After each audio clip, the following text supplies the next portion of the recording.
Hi everyone, it's Owen here from OTech, and in this video I'll be doing an unboxing of the Scythe Fuma 2 CPU cooler, which has been one of the most popular side coolers since it's one of the more affordable dual tower CPU coolers that's available. And this cooler is pretty new as well, so it supports all the modern sockets, and it does use two counter-rotating fans, which is a bit unique compared to the other coolers, which supposedly is gonna provide better airflow. It also has an asymmetrical design, so it should support higher memory clearances. And apparently this uses one of their newer Hyper Precision Mounting System 3, which is supposed to be easier to use and safer or something like that. But honestly, it looks like just any other cooler mount, so if it's easy to use, I'll be happy. It also has a pretty long warranty of 2 years from Scythe themselves, so this should be covered pretty well. And on the back here you can see the dimensions of the cooler, so you can see if it fits, as well as the specifications over here and all the important things. And for the fan speeds, I'm actually a bit disappointed that it's only 1200 RPM, because that's a bit too low in my opinion. You wouldn't have enough maximum performance out of 1200 RPM, but it should make this a pretty quiet cooler, so we'll have to see in my actual full review of this cooler. But let's open the box and see what we get. So it's packaged pretty well. The only thing is that the thinner fan is kind of just sitting outside of the main cardboard packaging inside, so I'm not sure how protected that fan is, but for the rest of the parts it's pretty well protected. And this box here is the accessories box, which I'll open it up and show you guys what's inside. And yeah, you get a screwdriver, obviously, just like any other side cooler. And let's take out the cooler as well from the box. And here you go. You can see you have two fans, and one of them is a really thin 15mm fan that's rotating in a typical direction, which is counterclockwise. And this fan has the specifications on the back of the sticker here, which is just 0.1 amps. So this is a really low power fan. It's only 1200 RPM, and it is a 4-pin PWM fan. It does have nice braided cables. That's also black cable, so at least it looks really nice, just like the typical Scythe attention to details to keeping the cables black and keeping it looking nice. And this is the heatsink itself. You can see there that the heatsink fins are actually kind of weirdly designed in that they're kind of like different shapes from each other, just so that maybe it's for like some kind of airflow optimization kind of thing, but it looks kind of weird. And yeah, supposedly it's gonna help with airflow or something.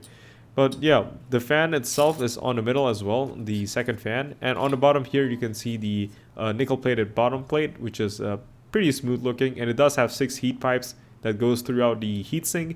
So it should be pretty good in terms of transferring heat to the heatsink, because it just has enough heat pipes just like any other large air cooler, so it shouldn't have any problems in that regard. On the top you can see there's some black covering on the heatsink, so it does look really nice compared to coolers that just have a silver metal top on the top of the heatsink, which is just exposed fins. This has black metal plates on the top that has the Scythe logo, so it does have a slight bit more flair compared to the typical coolers.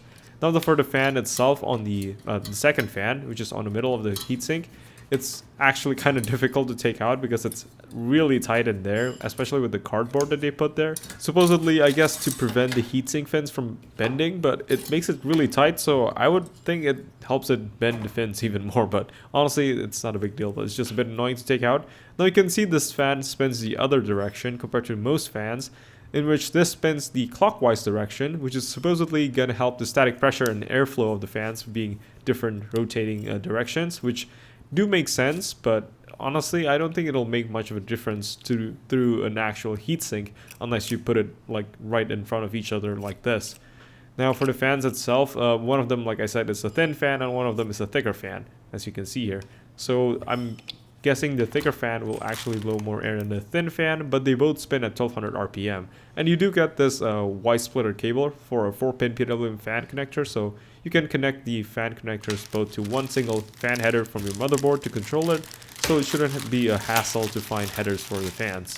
Now for the mounting system, you can see that you have this backplate, which is actually really thick and feels pretty high quality. But before that, we can see the installation manual first. Here you can see there's a bunch of parts that's listed, that's included in this packaging, as well as the installation manual on the Intel CPUs on the HEDT platform on this first page, which you can see over here.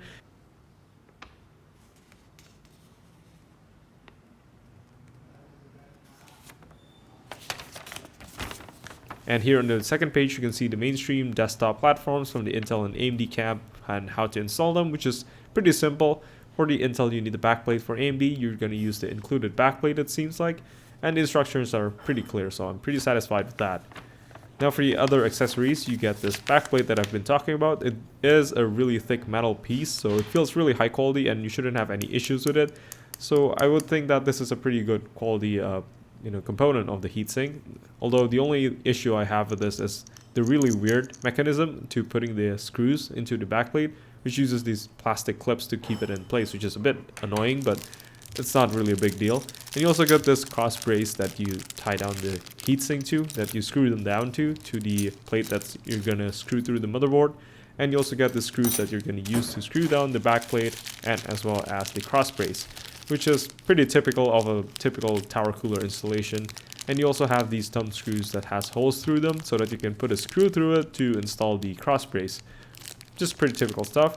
And you also got the fan clips over here. And actually this thing is a bit confusing, but I'll show you guys later. There's actually two different types. And you also have a thermal paste tube that's included. It's a Scythe brand as well. And it's a gray thermal paste, pretty typical, nothing too fancy with that. And you don't really get a lot of it, so I wish they give a lot more, but this isn't a very expensive heatsink.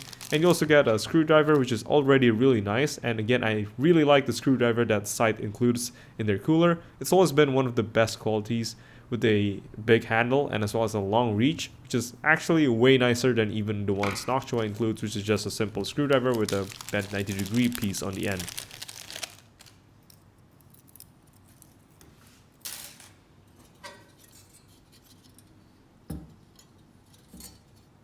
Now for the heatsink itself, I'm gonna try putting on the fans first, like this. And for the fan clips, there's two sets. One of the sets is actually kind of like bundled together with a sticker, with the 120mm fan clips sticker. And that's actually for the thinner fan that's in front of the heatsink, because the clips are shorter, while the other four clips are for the thicker fans that you're going to use for the middle fan, and if you're going to use a thicker fan at the front as well. So there's a difference, and you should know, because otherwise it won't mount, which I found out the hard way after trying to mount the front fans with the other four clips, and it turns out it's a different length, so that's why it didn't fit. But yeah, you're supposed to use the long ones for the bigger fan and the short ones for the shorter fans, obviously. And yeah, it's pretty typical, just wire fan clips. Not the most elegant way, but these things always work, so I don't have any issues with this.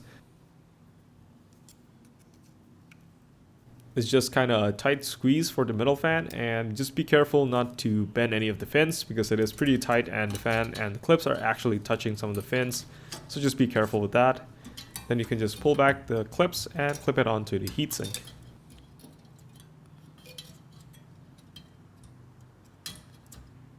Now the only thing is that the heatsink is actually kind of sharp, so just be careful with that. The heatsink finish is not the best, I would say, which, you know, I mean, because the price is one of the cheaper dual tower heatsink, I guess it kind of makes sense. And plus the weird heatsink fin shapes probably doesn't help with the sharpness as well, which I'm pretty sure you can actually cut yourself with this heatsink, so just be careful when you're installing it. Now you can see that once it's fully assembled, the fan is really snug in the middle, and it's going to help pull air from the front heatsink and blow it across the back heatsink, while the front fan is going to help push air into the front heatsink. And on the bottom, you can see again the 6 heat pipes that spreads throughout the two big heatsinks, so it should, at least in theory, produce pretty good cooling. Although my only worry is the low fan speed, which I will demonstrate here once I test the fans here on the power supply.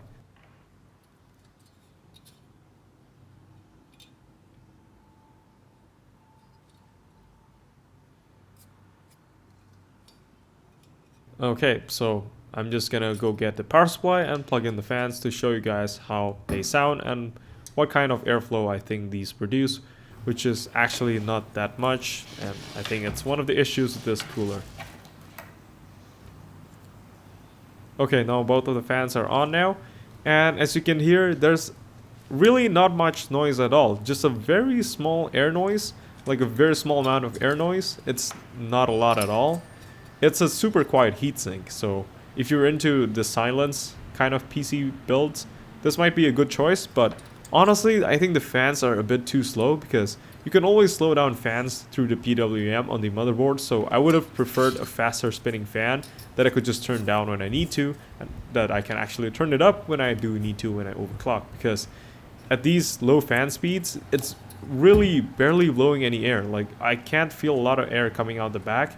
It's just like a really mild stream of air coming out the back, and there's nothing coming out of the sides, which kind of just shows me like the fans aren't blowing that much air in the first place, especially the front fans, which I barely feel anything from the sides of the front heatsink. So I feel like the fans are a bit too slow. I would have liked it if they put the typical side KZ Flex fans, which are a bit faster, that blows a lot more air. Because as you can see, it can't even blow this piece of plastic here through the back of the heatsink. It's just a bit too slow. So we'll have to see about the performance later on, but it feels a bit too slow for me.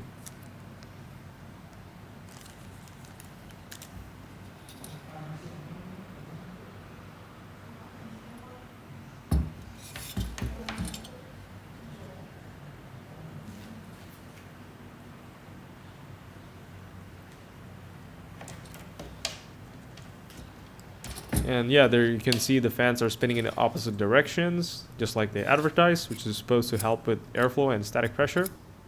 And yeah, that's it for this video. I hope you do enjoy it, and if you do, maybe click the like button and maybe click subscribe to see more of my future videos, such as a review of this cooler and other coolers I've unboxed before, or even more videos of buying guides of GPUs and motherboards or anything like that. For now, thank you for watching.